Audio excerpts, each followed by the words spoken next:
Hey everybody, this video was recommended by Tamara, basically wanting to know why and how I got into Kratom and why it's such a huge part of my life. This is Chris Irving from Kratom Kingdom. I'm glad you're watching this video because it shows you have an interest in Kratom. If you are interested in Kratom, please like and subscribe. So I can grow my channel to something better than it is. Ultimately, I want to bring this channel to doing nothing but reviews of vendors so that I can give you guys the best bang for your buck.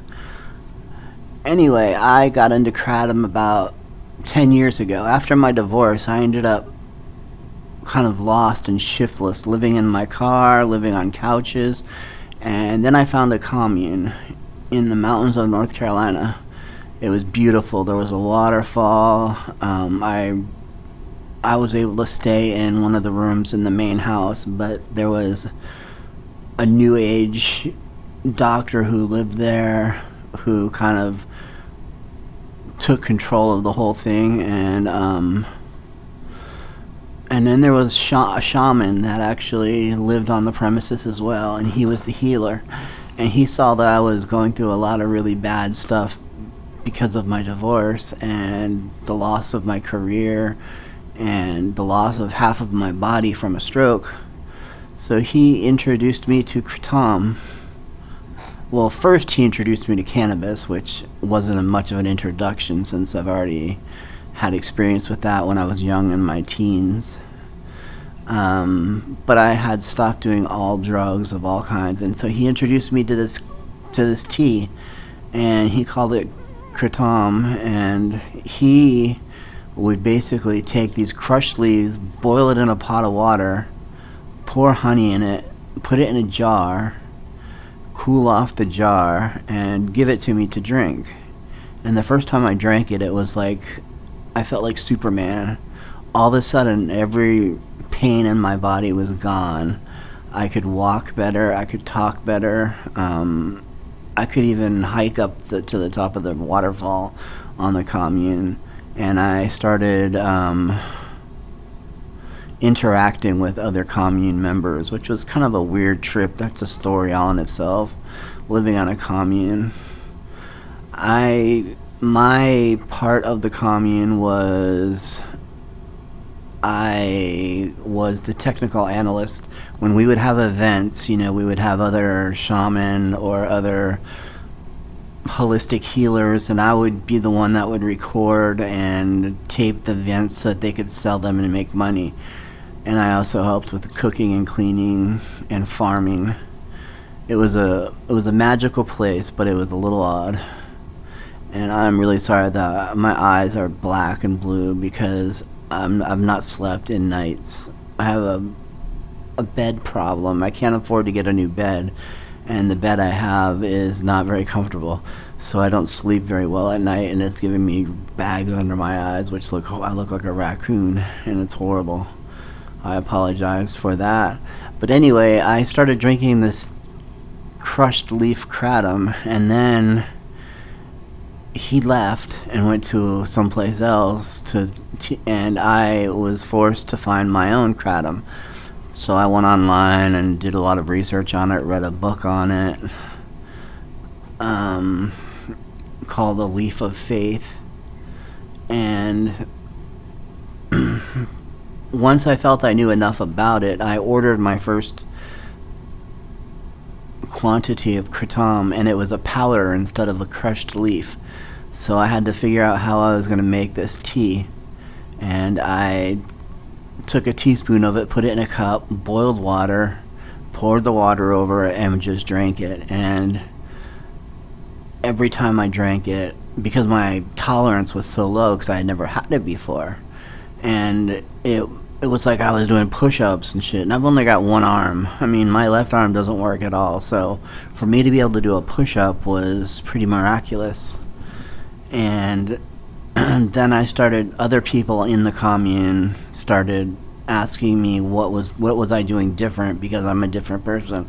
My depression was going away. I was being more social, and I told them about kratom, and I even attempted to get a kratom seedling from Indonesia, but was not able to do so because mailing a tree seedling across continents is very difficult to do. But I will do that once I move to Southeast Asia, which I will do one day, because I'm kind of, after living on a commune with all these beautiful people running around naked and swimming in the waterfall, and now I'm living in this